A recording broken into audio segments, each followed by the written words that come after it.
ba'dal khair. Sekarang kita akan membeli dulu untuk persiapan berbuka puasanya. Oke, mari kita lihat.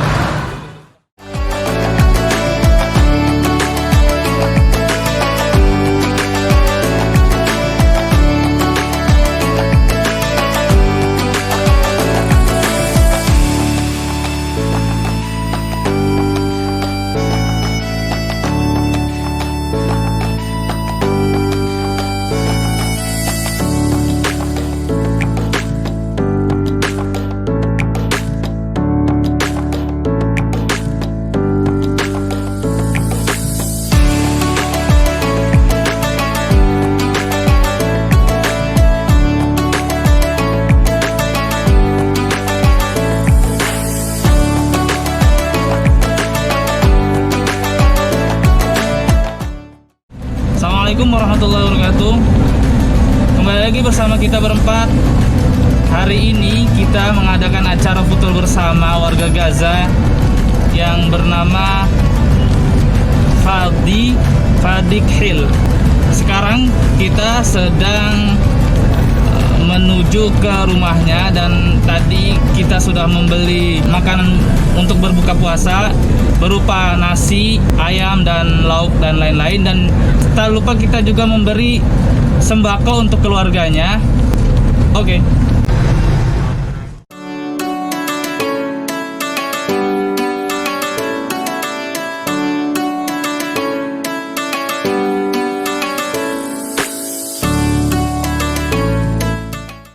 Oke, sekarang kita sudah di tempat kediamannya. Mari kita masuk.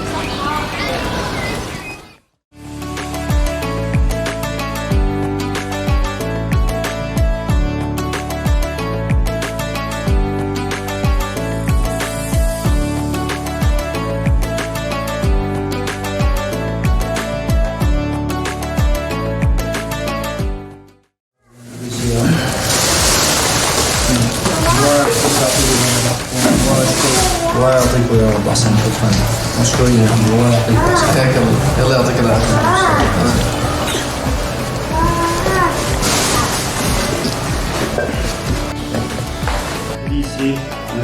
الواجب على الفطور يا جماعه دول المفروض اولادهم منشط بيطلبوه مني وانا بجد بجيبه زي ما انتم شايفين انا البيت زي ما انتم شايفين زينجو هذا ومتاجر اجار مقصور عليها 14 شهور زي ما انتم شايفين.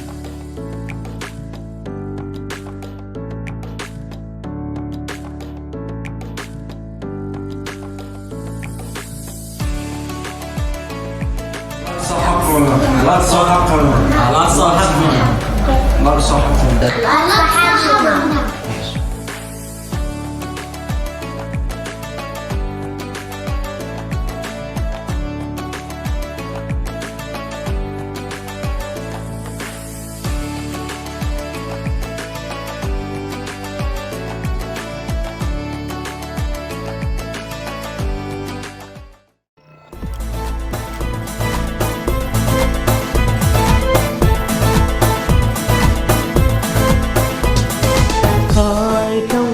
Tamu mulia datang, bersiaplah tuh menyambutnya.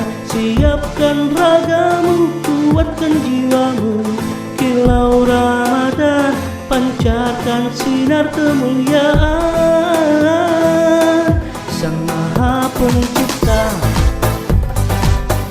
Sang Maha Pencipta.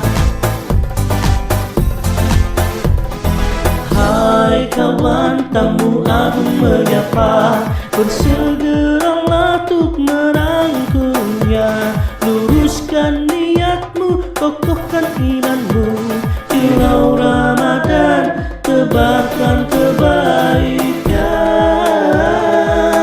Sang Maha Pemuda,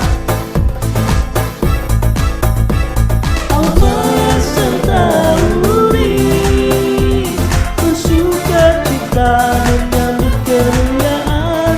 Allah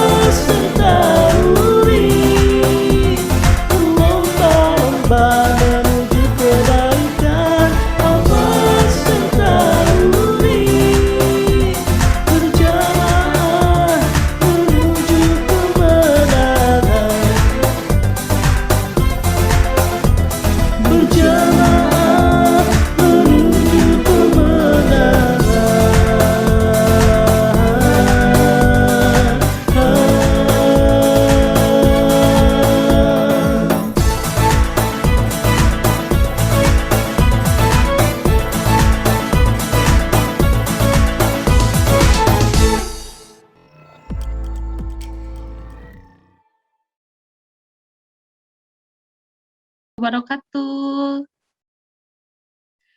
Apa kabar semuanya nih pemirsa Alsen TV yang ada di manapun yang sedang Semoga menonton selalu acara dalam hari ini. keadaan sehat ya Bu Yuli ya. Amin, betul-betul sekali Bu Idi.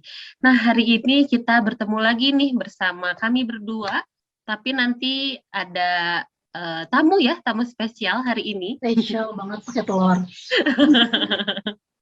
Iya, nah hari ini seperti biasa kita akan bercerita, membagikan cerita pengalaman-pengalaman Ramadan semua siswa Alsen, juga mungkin ada sebagian guru atau misalkan anak-anak yang lain juga boleh ya, kita akan share ceritanya.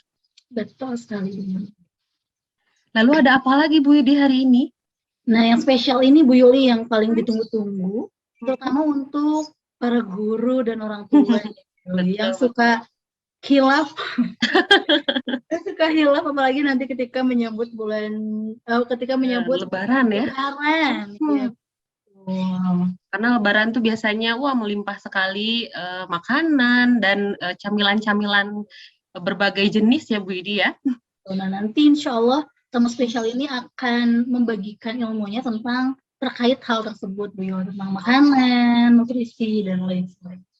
Wah, seru banget nih pastinya menjadi ilmu ya dan info penting juga nih untuk kita semua supaya tetap aman untuk mengkonsumsi semua makanan dan nggak jadinya Lebaran jadi ambruk gitu, jadi sakit gitu ya, jangan sampai. Betul banget. BTW Bu Yuli, gimana udah terkontrol makanannya di bulan puasa ini? Alhamdulillah. Masih banyak khilafnya ya Bu Masih Yuli. banyak khilafnya. Nah, makanya hari ini kita alhamdulillah ya kedatangan tamunya pas banget nih sama terutama kita berdua mungkin ya Bu Idi ya, sebelum ke pemirsa semua. Iya betul. Iya. Jadi kita juga nggak sabar nih sebetulnya Betul. mendapatkan ilmu dari ini sebetulnya salah satu orang tua murid juga dulunya di SD Alsen Bu Yuli. Oke. Nah, clue-cluenya sudah mulai keluar nih ya. Dua-duanya. Dua-duanya. Sekarang ada yang di SMA, ada yang di SMP juga. Jadi ini Alsen sejati lah pokoknya. Alsen banget pokoknya ya. Oke deh Bu Idi, gimana kalau kita kenalan dulu deh sama bintang tamu hari ini? Iya, Bu. Oh ini kita kenalan dulu ya. Iya, betul. Kita kenalan dulu nih. Siapa ya kira-kira? Nah, ini dia Bu Yuli. Ini ya ternyata ada Dia adalah Ibu Rita Ratnasari. Iya. Betul. Ini Ini beberapa ada yang sudah mengenal ya Ibu Rita ini. Ini mamahnya Khalifa dan mamahnya Inara. Wah, murid Bu Widi dulu ya. Iya Kelas betul. Jadi ini memang Dokter Rita ini adalah Alsen sejati banget, semua anaknya ada di Alsen juga. Nah nanti insya Allah akan menyampaikan materi tentang nutrisi dan versus tradisi. Tradisi ini. Wah, menarik sekali nih ya bahasan kita hari ini. Nah, sudah hadir bersama kita semua di sini Ibu Rita. Wassalamualaikum. Assalamualaikum Bu Idi, Bu Yuli. Waalaikumsalam. Ketemu lagi ya, kita sudah lama sekali nggak ketemu. Iya betul sekali. Selama pandemi. Saya agak canggung sebetulnya bilang Ibu Rita, biasanya Mama Khalif. Iya, nggak apa-apa, Mama Khalif aja. Biar lebih akrab gitu ya Bu ya. Betul. Bagaimana Bu kabarnya? Alhamdulillah. Kita sudah Sekarang mau mendekat ya. kesibukannya apa Bu? Kesibukan masih sama bersama anak-anak, kemudian ya bekerja lah sana sini, kerja sana sini, biasa, masih seperti biasa. Cuman mungkin agak sedikit berkurang frekuensinya karena pandemi ini. Iya betul ya. Kalau dilihat dari story WA-nya sekarang lagi seneng bikin something sepertinya. Oh iya, senang bikin. Sebetulnya berhubungan juga dengan profesi mungkin ya. Jadi menyiapkan kebutuhan nutrisi anak dari rumah. Mantap sekali. Kalau biasanya di luar, jadi mungkin banyak membeli. Kalau sekarang mencoba untuk berkreasi sendiri. Lebih sehat juga ya.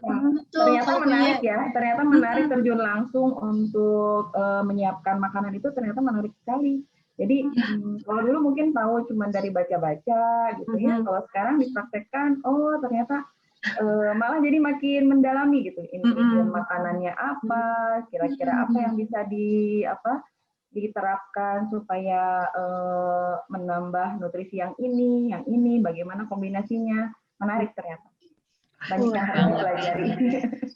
Wah, di awal sudah menarik sekali dia bahasannya, Bu. Betul.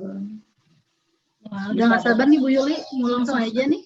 Boleh, kita juga akan ini ya, melihat juga materinya, nggak sabar. Kita boleh langsung aja Ada kalau sedikit gitu. ya. Boleh, Oke, Bu. sebelum ngobrol-ngobrol lagi ada sedikit yang mau disampaikan mungkin ya. Oh iya, boleh.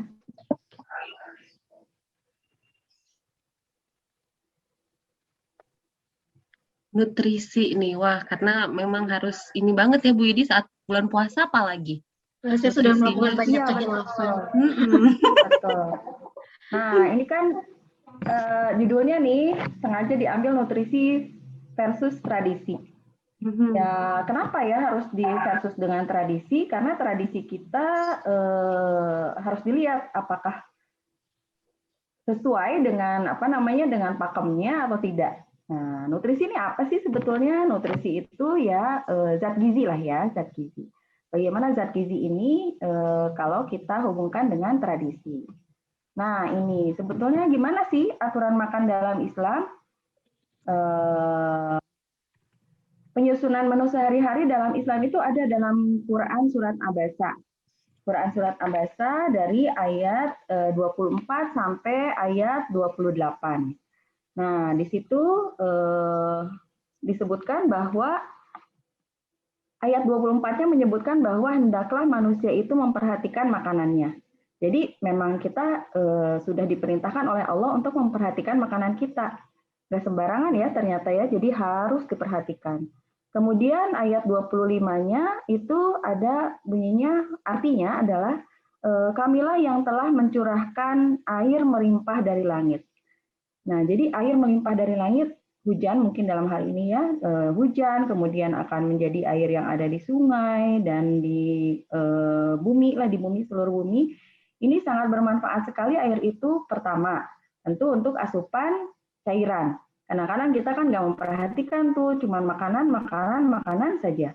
Airnya nggak diperhatikan. Kemudian air ini juga berfungsi untuk bersih-bersih. Jadi kebersihan makanan juga itu harus diperhatikan.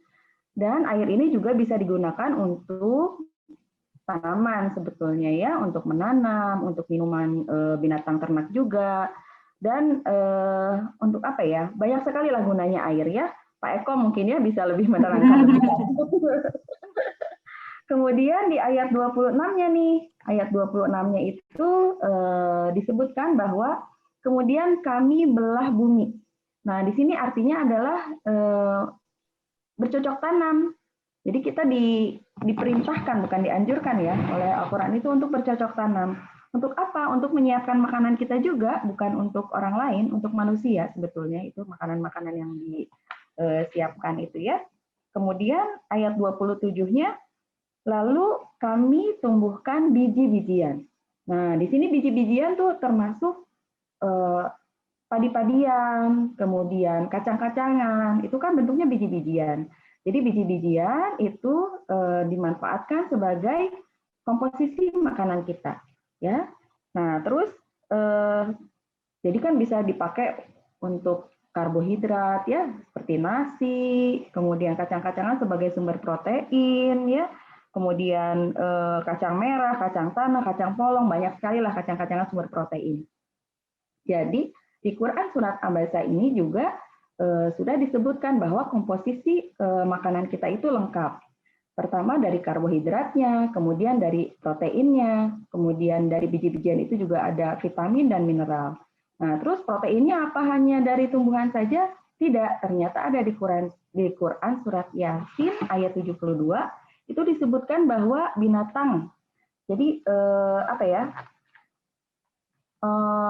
Allah juga menyiapkan binatang yang bisa digunakan oleh kita sebagai ternak atau binatang ternak sebagai tunggangan atau sebagai makanan kita lengkap. Ada karbohidratnya, ada proteinnya, kemudian ada lemaknya dari binatang. Dari tumbuhan juga ada lemak. Dari mana? Ya, sumber protein itu biasanya merupakan sumber lemak juga. Kacang-kacangan itu ada sumber lemak juga. Nah, dari binatang itu kita bisa mendapatkan protein hewani, ya, protein hewani. Kemudian di surat An-Nahl, ayat 14 juga itu di situ disebutkan sumber protein hewani yang lain yaitu ikan.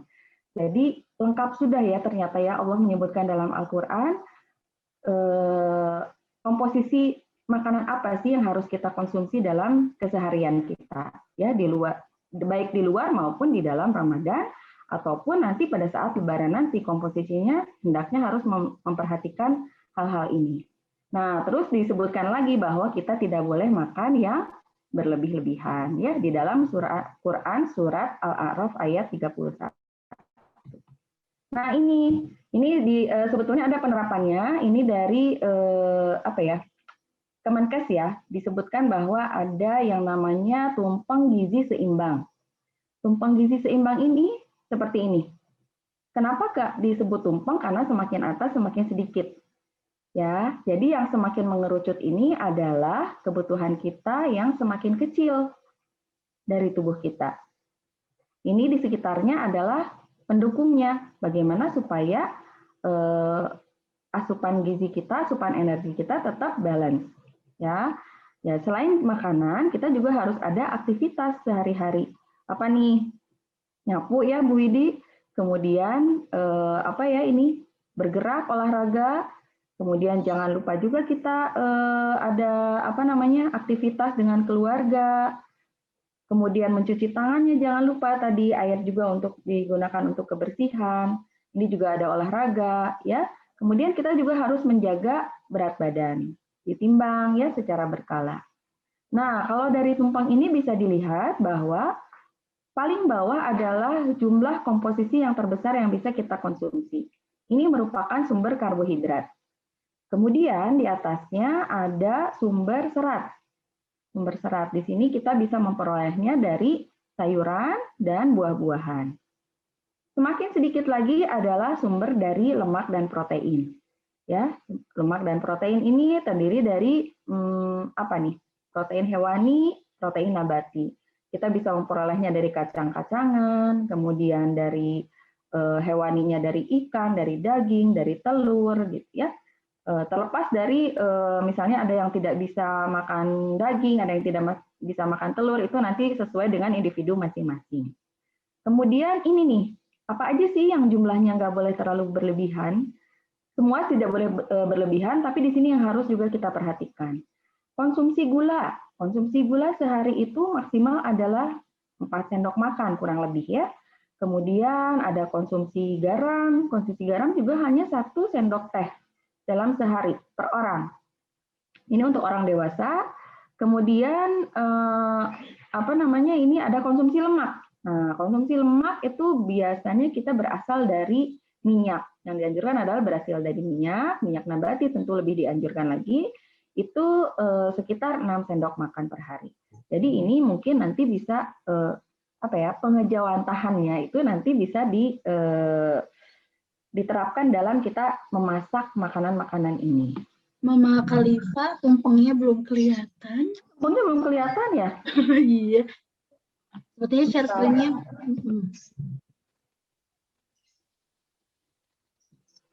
Kelihatan nggak ini? Masih belum, Bu. Belum? Kenapa ya?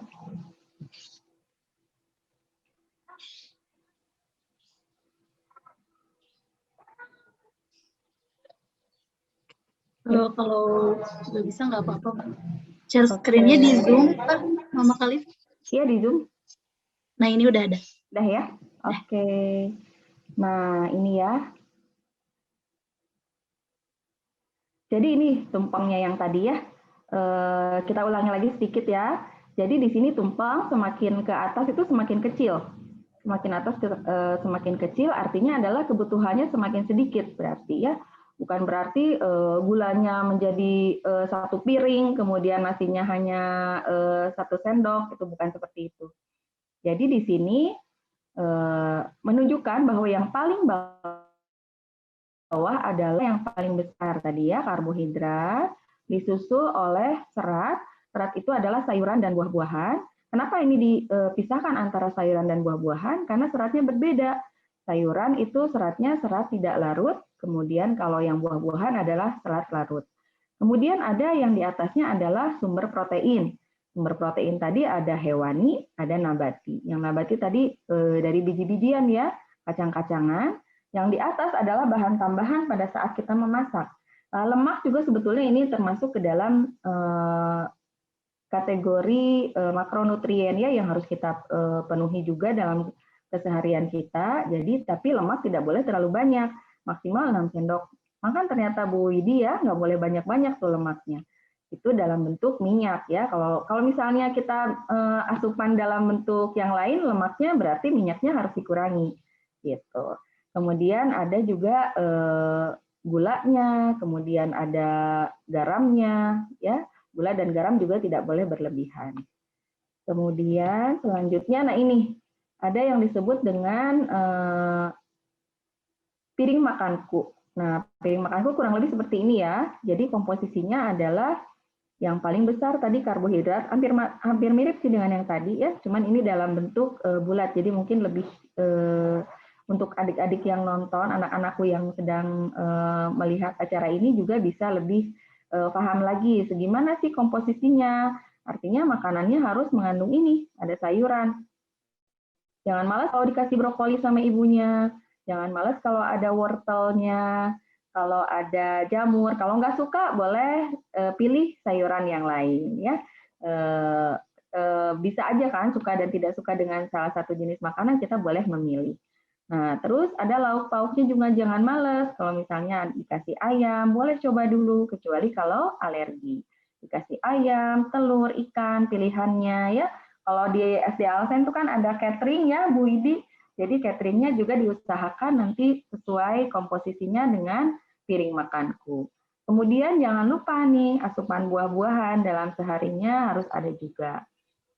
Nah, ini ada juga kan asupan air putih tadi. Air putihnya jangan lupa. Berapa banyak nih air putih? 18 per hari gitu. Bisa dibagi dalam jadwal-jadwal makan kita. Kemudian gulanya yang tadi 4 sendok makan. Artinya gula 4 sendok makan ini bukan berarti dalam 1 kali makan, tapi per hari. Per hari kurang lebih 4 sendok makan. Ini bisa misalnya kita kalau maksimal ya ini ya, bukan berarti harus 4 sendok makan, tidak. Jadi misalnya bisa dimasukkan ke dalam bumbu, terus misalnya ada orang dewasa biasanya senang ada minum kopi sedikit, kemudian minum teh, bisa pakai gula juga gitu ya. Kemudian asupan garam juga sama di dalam bumbu dan minyak tentunya ya. Nah, terus kita lanjut lagi ini. Apa sih sebetulnya yang terjadi pada saat berpuasa? Sebelum kita lebaran tentunya kan ada puasa dulu nih. Tubuh kita bagaimana sih pada saat berpuasa ini? Ini ternyata metabolisme basalnya menurun. Metabolisme basal itu adalah kebutuhan energi yang kebutuhan energi basal maksud saya di sini ya, menurun yang digunakan untuk pada saat kita diam, pada saat kita tidur itu ada juga energi yang dipakai untuk bergerak, untuk menggerakkan jantung, untuk menggerakkan usus, untuk bertumbuh gitu pada anak-anak itu disebutnya metabolisme basal. Nah, di sini menurun pada saat bulan puasa. Qadarullah ya, karena kita juga aktivitas juga menurun.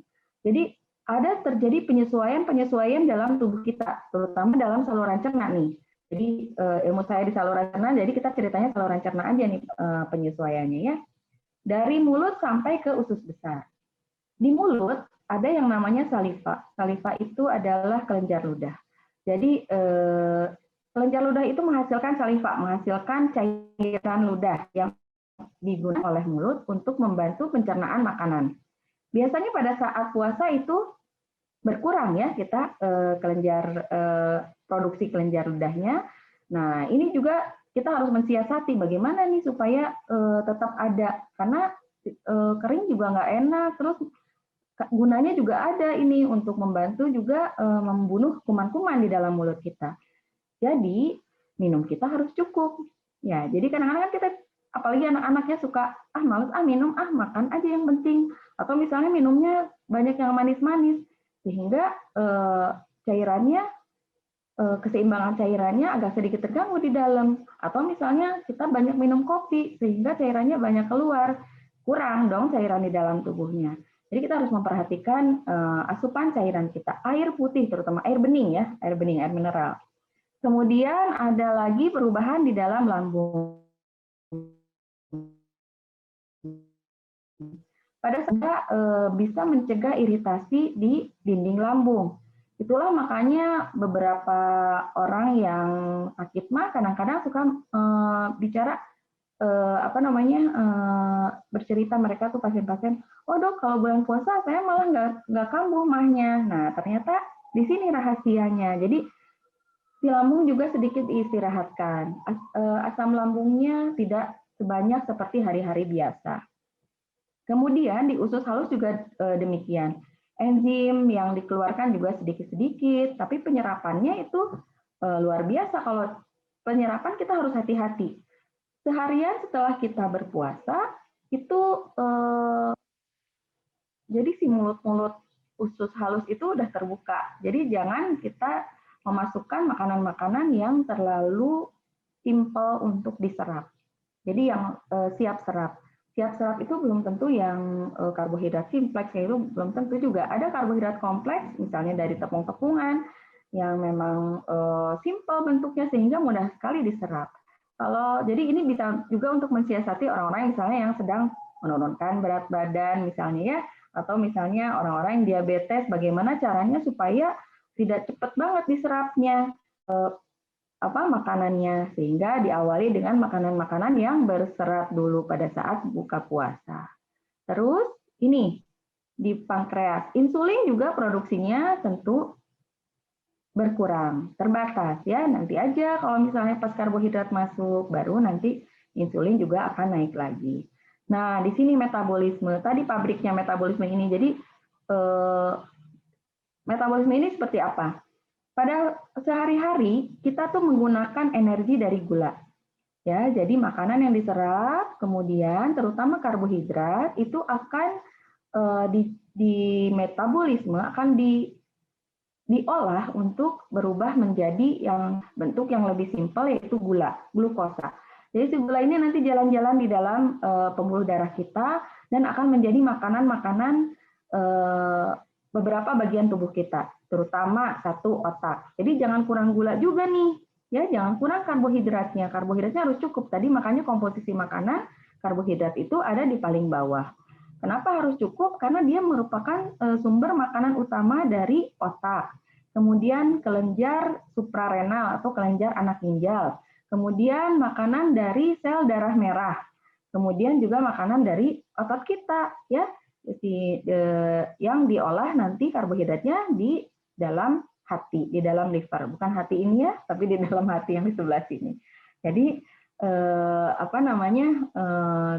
jangan sampai kita nggak mau makan nasi misalnya atau makan makanan sumber karbohidrat lainnya, kentang atau apapun, itu harus tetap ada sumber karbohidrat supaya kita nggak lemot istilahnya ya kalau anak-anak sekarang kan gitu. Kemudian ada ini empedu, cairan empedu. Cairan empedu ini juga tetap dikeluarkan walaupun sedikit mungkin pada saat kita berpuasa, tapi pada saat berbuka kita akan memperoleh cairan empedu ini. Apa sih manfaatnya cairan empedu ini? Cairan empedu ini digunakan untuk mencerna lemak, ya, untuk mencerna lemak. Tentu anak-anak SMP, SMA sudah tahu pasti ini ya. Jadi ini untuk membantu untuk mencerna lemak, mencerna kolesterol, gitu ya, menghasilkan enzim-enzim. Kalau misalnya kita makanan yang mengandung lemaknya banyak, ini cairan empedu dikeluarkan banyak juga. Jadi cairan ini keluar apabila ada rangsangan asupan lemak. Jadi pada saat pertama kali kita makan itu bukan lemak dulu. Pada saat pertama kali kita buka puasa, ya jangan lemak dulu gitu ya yang diasupnya. Nanti juga pada saat lebaran berarti mungkin nggak terlalu banyak lemak juga supaya cairan empedunya juga dikeluarkan secukupnya saja. Nah, di usus besar juga ini banyak sekali yang bisa dilakukan usus besar. Ada penyerapan cairan juga mungkin akan sedikit berkurang karena cairan yang kita asup juga lebih digunakan, ya, lebih digunakan untuk yang lain-lain. Kemudian beberapa vitamin, terutama vitamin B12 ini diserap di usus besar bagian atas. Kemudian juga sebagai pembuangan. Jadi di sini nih bergunanya serat. Ada yang disebut probiotik, prebiotik, ini berguna sekali ya di sini di usus besar. Jadi asupan makanan ini yang pada saat kita bulan puasa dan lebaran nanti hendaknya memperhatikan seperti hal-hal yang disebutkan di atas. Ngobrol-ngobrol ya. Nah, terus setelah itu, nah bagaimana menu makanan saat berpuasa dan hari raya? Tetap harus memperhatikan peraturan-peraturan di atas tadi. Dan kemudian memperhatikan kondisi individu masing-masing. Tentunya mungkin terutama pada orang tua ya, ada dilihat dari usia, apakah dia lansia atau anak-anak, masih bisa berpuasa atau tidak, kemudian ada penyakit yang menyertai atau tidak, itu harus diperhatikan, terutama sebelum berpuasa. Kemudian tetap memperhatikan jadwal, jumlah, dan jenisnya. Jangan mentang-mentang lagi lebaran, setiap detik kita ngegiling terus gitu ya dari mulai mulut sampai kita harus ada jeda, kasih istirahat dong saluran cernanya supaya bisa lebih optimal untuk memanfaatkan makanan kita. Dan intinya tadi ya tidak berlebihan. Terus lagi adalah ini nih contoh menu buka puasa nih, walaupun kita udah mau deket-deket lebaran ya. Jadi ini contoh menu buka puasa.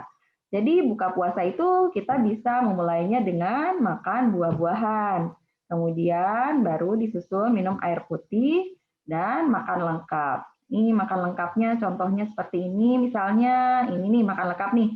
Ada nasinya, kemudian ada sayur-sayurannya, ada protein hewaninya ini kita dapat dari tahu, protein hewaninya dari ikan, ini ada sop ikan, kemudian protein nabatinya dari telur. Kemudian ini juga nih ada nih contoh menu buka puasa. Ada nasinya juga, kemudian sayuran dan protein nabati ini disatukan di lotek karedok. Nah, kemudian protein hewaninya ini berupa ikan bakar ya bisa. Kemudian ini contoh, nah ini misalnya yang disatukan bisa aja nih udah ada ayam, udah ada kentang, udah ada sayuran, terong sama wortel. Ini udah lengkap dalam satu sajian. Jadi bisa yang simple aja. Nah, contoh menu saat sahur ini bisa kita gunakan ini ya, bisa juga ya. Nanti jangan sampai ada yang kabita ini. Nah, pada hari raya biasanya selain makanan tradisional, kita juga hendaknya menyiapkan makanan-makanan yang berserat. Misalnya buah-buahan, ada es buah, ada apalah banyaklah makanan berserat yang lainnya. Kemudian perhatikan juga tadi jadwal makan ya, jangan lupa. Kemudian mengambil jumlah porsi makan secukupnya, jangan terlalu berlebihan. Jadi mungkin kepada ibu-ibu di rumah juga masak juga jangan terlalu berlebihan juga secukupnya. Jangan sampai kita sekali masak cukup untuk 3 hari. Bisa untuk 3 kali makan aja lah. Jangan sampai untuk 3 hari terus-terusan makan yang itu gitu. Kemudian, nah ini tips berpuasa untuk anak-anak, kenali status nutrisi anak, apakah dia dalam kondisi obesitas atau kurang gizi, kemudian jangan memaksakan puasa yang sehari penuh, kita juga dilihat kondisinya, selain mental juga dilihat juga kesiapan fisiknya, kemudian kebutuhan nutrisi makro dan mikronutrien, jangan berlebihan, gitu ya. Kemudian untuk lansia juga hampir sama ya. Kenali tubuh kita, kemudian status nutrisinya, konsultasikan dengan dokter apabila memang sudah punya penyakit sebelumnya, kemudian makan sesuai anjuran yang tadi disebutkan, tetap menjaga asupan cairan meskipun tidak haus. karena lansia biasanya rangsang hausnya itu sudah tinggi, jadi tidak merasa haus walaupun sebetulnya kebutuhan cairannya berlebih. Kemudian istirahat yang cukup dan tetap beraktivitas. Saya kira itu aja Bu Widi yang bisa saya sampaikan pada kesempatan kali ini, mudah-mudahan bermanfaat. Nanti kita lanjutkan dengan ngobrol-ngobrol ya. Oke, wah, Baik, terima kasih loh Mama sekali, Masya Allah, berasa ditampar berkali-kali. Tapi tadi saya sedih sih gak ada list gorengan ya Bu Yuli. iya, aduh itu kan biasanya tradisi. Nah, itu ya tradisi yang suka dimakan oleh masyarakat, ini kebanyakan orang saat berbuka. Minum air putih dan gorengan. Justru kurmanya nggak ada. Nggak ada kurmanya. Kurmanya jadi gorengan, goreng kurma. Goreng kurma. Saking harus ada gorengan. Betul sekali. Wah. Nah, tapi tadi ngomong-ngomong tentang gorengan nih Mama Khalif, tadi disebutkan kan kalau misalnya ketika puasa itu mulut-mulut usus halus itu kan terbuka tadi. Jadi sebetulnya nggak boleh ya makan gorengan itu ya Bu? Sebetulnya kita lihat kondisi kita lagi. Nah, jadi gorengan itu kapan sih bisa dimakannya misalnya? Jadi gorengan itu kan gorengan apa nih? Tahu atau bala-bala atau cireng, nah kayak gitu. Jadi sebaiknya pada saat berbuka itu hendaknya dimulai dengan, kan hadis Nabi juga menggunakan kurma ya. Nah, biasanya menggunakan kurma rutob. Kurma rutob itu artinya kurma yang masih segar, ya. Kemudian kalau tidak ada kan diganti dengan kurma tamar. Kurma tamar itu kurma yang sudah dikeringkan, yang seperti udah ada di Indonesia ini nih. Nah, biasanya kurma tamar itu lebih manis dibandingkan dengan kurma rutob. Nah, kurma rutob kalau kita nggak punya, kan mahal kalau kita sekarang beli di sini kurma rutob, kurma segar. Bisa ratusan ribu sendiri itu satu kotak gitu ya. Ya kita bisa mengejawantahkannya gitu, menerapkannya sebagai buah segar. Jadi kita pertama kali buka itu berupa buah-buahan gitu. Demikian juga pada saat nanti Idul Fitri sama, tetap buah-buahan dulu baru air putih. Mungkin boleh tapi kita harus bisa mengatur mungkin ya. Jangan kayak saya yang cireng, gehu, bala-bala, itu macamnya tuh semua gorengan semua macam-macam. Astagfirullahaladzim, ya ampun ya. Dan tadi menarik juga ternyata Islam juga mengatur ini sangat baik sekali ya. Justru semua hal yang jadi inspirasi justru semuanya dalam Al-Quran ya Mama Khalifah ya. Iya. Inspirasi dari itu. Nah, jadi saat Lebaran nanti juga jangan lupa itu menyiapkan makanan-makanan yang berserat. Karena kita lupa ya, opornya ada, sambal goreng atinya ada, atau sambal goreng kentangnya ada, ketupatnya ada, tapi buah-buahannya lupa gitu. Atau malah kita pengen segar tapi pakai minuman yang bersoda gitu. Nggak apa-apa sih, mungkin ada aksesoris minuman yang bersoda atau apa gitu. Tapi kita siapkan makanan yang berserat. Paling tidak bisa bentuknya kan bisa yang enak-enak juga tuh, seperti misalnya puding, kemudian apalagi ya, cincau enak loh. Cincau berserat. Jadi bisa bikin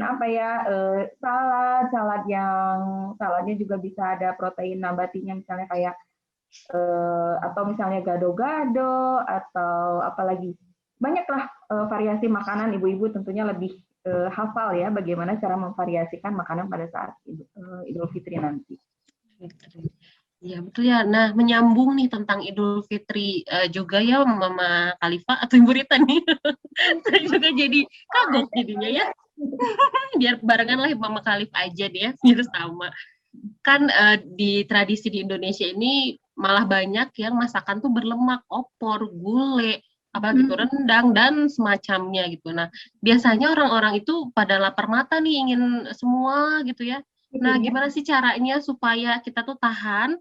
Oke, pilih dulu deh salah satu, kan tadi jangan ada opor sama kentang gitu ya. Coba opor dulu deh gitu, nanti kentangnya siang misalkan. Nah, gimana sih tips-tipsnya Mama Khalif supaya bisa direm gitu? Nggak Atau semuanya mungkin dilakukan. ada tips mengganti santan gitu ya, mengganti lemak biar opornya tetap ada tapi tetap sehat gimana? Iya, Boleh nggak Nggak Cik? apa-apa. nggak mau kehilangan. Santan juga sebetulnya bermanfaat juga ya, mengandung zat gizi juga, ada mufanya lah gitu, ada fatty acid yang bagus juga ada di dalam santan itu. Jadi tradisi masih kita bisa terapkan, tapi kita harus ada rule-nya, aturannya. Terutama yang emang susah ya, memang Lebaran itu susah, memang karena sudah tradisi pasti itu ada makanan-makanan itu ada, termasuk yang namanya kue-kue gitu ya, itu ada kan, semuanya juga manis-manis, ada permen-permen, tapi kita nyiapinnya jangan berlebihan. Jadi cukup misalnya 1 toples lah gitu di meja gitu. Terus kita juga harus mengingat jadwal makan. Tetaplah jadwal makan kita itu kita bagi 5, biasanya kita bagi 5. Ada 3 makan pokok sama 2 selingan kan, 2 selingan. 3 makan pokok ini kan makan pagi, makan siang, makan malam. Misalnya pagi-pagi kita udah makan opor nih di rumah nih. Ini kalau kita bisa silaturahmi ya, kalau di rumah terus kan mungkin ya begitulah kira-kira. Gitu ya, misalnya. Tidak bisa dipungkiri pasti asupan energi itu lebih dibanding biasanya kalau hari raya. Ya, jadi kita pagi-pagi misalnya udah makan opor itu terdiri dari apa aja komposisinya. Biasanya kan ada ayamnya, ada ketupatnya, terus ada sambal gorengnya. Biasanya, nah, kalau sambal goreng kentang, berarti ketupatnya nggak terlalu banyak juga dong, karena kentang juga karbohidrat. Nah, itu ya tips and triknya mungkin ya. Kemudian ya ayamnya secukupnya. Jangan ditambah telur lagi karena sudah ada namanya protein hewaninya nih. Jadi telur juga. Terus apa namanya, ada tahu misalnya. Nah, ini tahunya juga masuk juga ke situ, ada protein nabatinya. Apa misalnya bisa aja protein nabatinya dalam bentuk sebelum makan opor ada salad dulu, misalnya ada sayuran plus si bumbunya itu dressingnya bumbu kacang misalnya kan, seperti itu, gado-gado lah ibaratnya seperti itu ya, salad Indonesia. Terus nanti istirahat dulu nih habis makan yang pagi, kemudian baru nanti icip-icip lagi sekitar selang 1,5 jam atau 1 jam. Misalkan ada kue-kue, misalnya ada kue-kue, kita jam habis itu kan habis sholat itu sekitar jam 8-an, nanti jam 10-an mungkin kita makan kue-kue gitu. Dan buah. Nah, tadi seratnya jangan lupa tetap, dan buah, misalnya ada es buah atau buah potong, ataupun misalnya dalam bentuk tadi apa, cincau, itu kayak pesan sponsor. Karena serat juga ya, pokoknya ada disertai dengan seratnya gitu. Kemudian nanti siang kan makan lagi. Biasanya apa ya, suka ada bakso ya?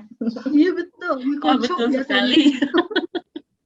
Aduh, ketahuan banget ini bocor semua. Bocorin semua ya. Makan siang gitu, bukan sebagai tadi yang selingan gitu. Jadi kita bisa membagi lah. Kemudian ada lagi buah lagi nanti pas sorenya. Mungkin malam juga sebelum maghrib kita harus selesai lah makan. Mau makan yang pagi tadi lagi juga boleh, tapi mungkin dengan porsi yang lebih sedikit. Nah, kemudian triknya supaya ini bisa terbakar, besoknya ya ada jalan-jalan kaki dikit lah, jangan mager aja di rumah gitu. Jangan kembali ke dapur makan opor lagi ya. Dan jangan lupa saum Syawal nanti mungkin dilanjutkan ya. Iya betul. Wah, Masya Allah. Catat, Nih, catat. iya betul, harus dicatat banget. Mudah-mudahan ya, ini mah mudah-mudahan bisa sesuai dengan yang sudah disampaikan sama Pak Khalifah. Yang di rumah juga boleh ya, yang lagi nonton nih, boleh sambil dicatat tuh tadi tips and triknya supaya di Lebaran tetap sehat, tetap terjaga pola makannya, dan nutrisinya juga tetap terpenuhi ya, meskipun dikurangi atau misalkan ada yang nggak makan tapi tetap terpenuhi nutrisinya. Tapi tadi penting juga ya Bu Yuli, justru yang harus dibanyakin ketika Lebaran itu buah-buahan ya. Iya betul. Harus selalu tersedia di meja itu, bukan yang kue-kue toplesnya Bu Yuli.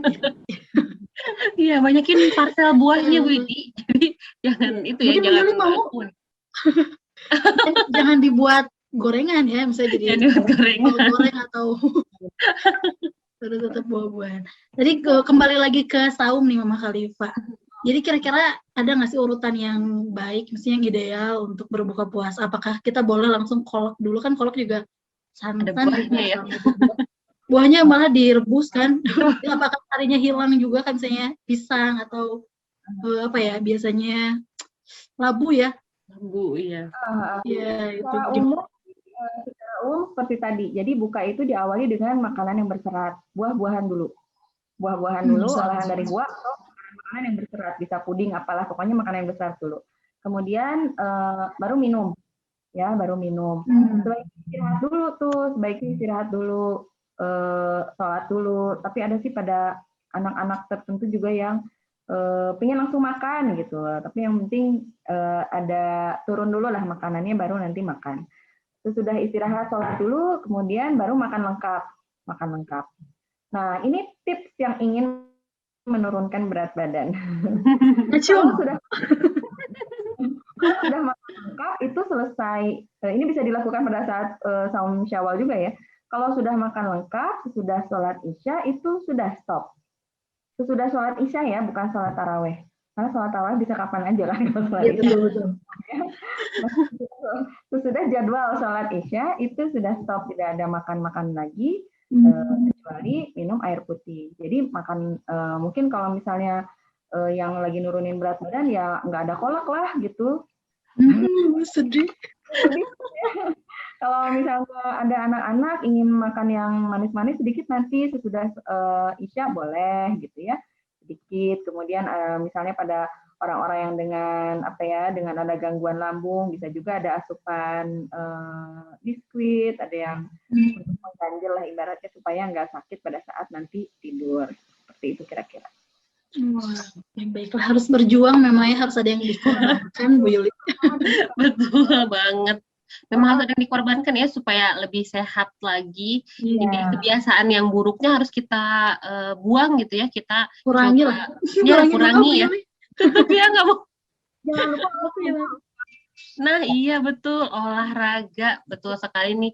Yang biasanya pasti kebanyakan saya lagi diet, olahraganya apa? Tiduran gitu. Jadi nggak ada olahraganya. Kalau yang nurunin berat badan pada saat puasa itu bisa melakukan olahraga sore hari. Nah itu dia tipsnya. Sekitar jam 4:30, jam 5 ngabuburit lah ya, jalan kaki, keliling kompleks, atau di dalam rumah aja jalan di tempat, boleh gitu, sambil ngabuburit, sambil dengerin Alsen TV, bisa juga. Iya betul. Promosi tetap ya. Kakinya itu bisa dilakukan di sore hari. Kenapa? Pada saat ini kan rahasianya yang tadi pada terjadi perubahan metabolisme tadi. Kita biasanya menggunakan gula kan, makanan sehari-hari. Iya betul. Pada saat puasa tuh biasanya 10 jam berpuasa itu persediaan gula kita tuh menipis di sore hari kan. Di sore hari itu udah mulai menipis dan mulai terjadi, kalau bahasa metabolismenya mungkin gluconeogenesis. Ada pembakaran dari lemak untuk dijadikan sebagai energi. Nah, pas lagi dibakar itu lemak, kita push lagi dengan olahraga, tentunya pembakaran lemaknya juga akan lebih oke gitu. Bergerak Bu Yuli, jangan lupa ya. Yuk kita bergerak, kita mulai sehat lagi nih, polanya dirubah supaya tubuhnya juga enak ya. Kalau sekarang gimana Bu Yuli, enak nggak nih tubuhnya? Ya betul Bu Yuli, di puasa ini saya juga naik berat badan sebetulnya. Kok saya heran sebetulnya, padahal nggak makan, tapi kok naik berat badan. Kurang tepat di jadwal tadi Bu Yudi. Iya, sepertinya gitu. Betul banget ya, Mbak. Yuk kita coba. Ayo semuanya juga nih, adik-adik SD, SMP, SMA, orang tua, guru, semuanya. Kita mulai nih dari sini, kita jaga pola makannya. Kemudian tadi ya, porsinya juga harus sesuai dengan kondisi tubuh ya, untuk menjaga stamina tubuh tetap sehat. Nah ini juga tentang minum, satu lagi deh Mama Khalifah, sebenarnya masih banyak pertanyaan. Tapi karena durasi katanya. Satu lagi mungkin terkait minum. Ini minum di bulan puasa kan katanya tubuh kita tuh membutuhkan 8 gelas air dalam satu hari. Itu pun saya nggak tahu ukuran gelasnya, apakah gelas belimbing kah atau gelas apa. Nah itu gimana caranya agar dalam bulan puasa ini 8 gelasnya tetap terpenuhi dan nggak malas-malasan gitu. Kadang suka malas juga nih minum air putih. Oke. Nah, dari Kemenkes sebetulnya sudah ada anjuran tuh. Jadi 8 gelas itu kurang lebih antara 1,5 sampai 2,5 liter. Tergantung dari ukuran tubuh kita juga ya. Tapi mungkin kurang lebih 2 liter lah ya, 2 liter air. Jadi kita bisa pakai rumus 242. Kalau pakai gelasnya gelas ukuran sekitar 200 sampai 250 ml. Gelas belimbing mungkin ya, yang sekitar ukuran segitu.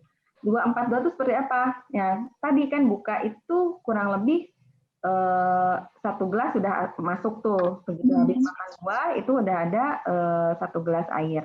Kemudian nanti pasti sesudah makan juga ada 1 gelas air. Bisa lebih malah, bisa 1 sampai 2. Nah, yang 4-nya itu sesudah antara Isya sampai kita tidur.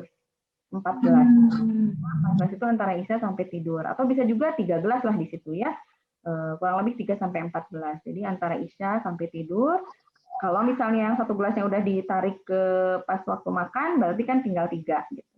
Nanti 2 lagi pada saat sahur. Biasanya karena sahur kan mepet banget waktunya. Kadang-kadang kita baru bangun jam 4 misalnya kan, mungkin nggak bisa terlalu banyak juga di situ.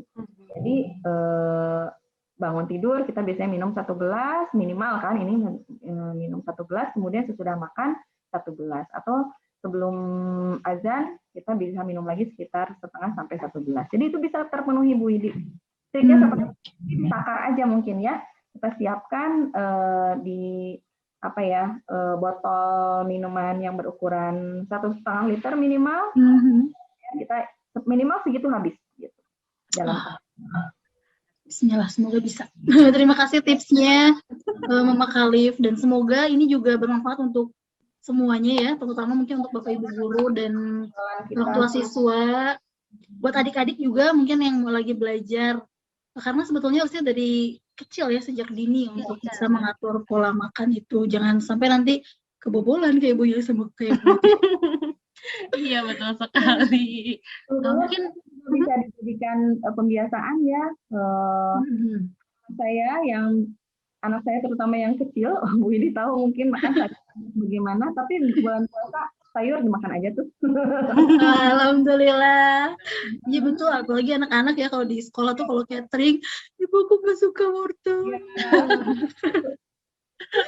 Ada dramanya. Suasana direcokin sama anak-anak.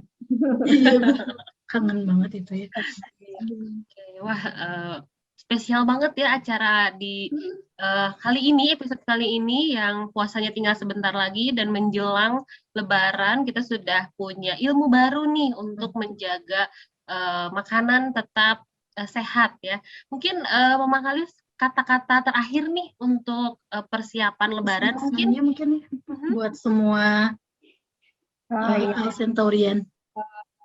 Buat semua Sivitas Akademika Alfa Centauri dari SD SMA beserta dengan keluarganya, saya mengucapkan selamat menunaikan sisa-sisa ibadah Ramadan di tahun ini, kemudian selamat menyiapkan dan menghadapi Idul Fitri, dan juga jangan lupa tetap memperhatikan kondisi kesehatan tubuh kita dan juga memperhatikan komposisi. Jadi nutrisi vs tradisi bisa disatuin kok, tidak versus dia. Terima kasih. Terima kasih banyak Ibu Rita atau Mamanya Khalifa atas ilmu yang sudah dibagikan di sesi kali ini.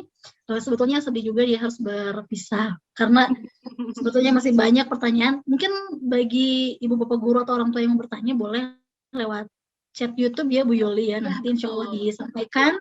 Nanti kalau misalnya ada waktu dijawab kepada ibu bapak guru semua.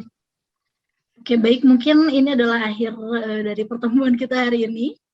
Dan untuk semua Sivitas Akademika Alfa Centauri, sebentar lagi Idul Fitri, selamat Idul Fitri untuk semuanya. Mohon maaf lahir dan batin dari kita, dari kami. Ini adalah pertemuan terakhir mungkin ya Bu Yuli ya? Iya, betul. Story gitu. Ini penutupnya dan alhamdulillah ditutup dengan cara yang manis ya.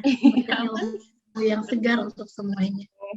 Kita tutup dengan Assalamualaikum warahmatullahi wabarakatuh. Terima kasih semuanya. Terima kasih Bu. Segenap guru dan karyawan Alfa Centauri mengucapkan Selamat Idul Fitri 14 Maret 2023. Mohon maaf lahir dan batin.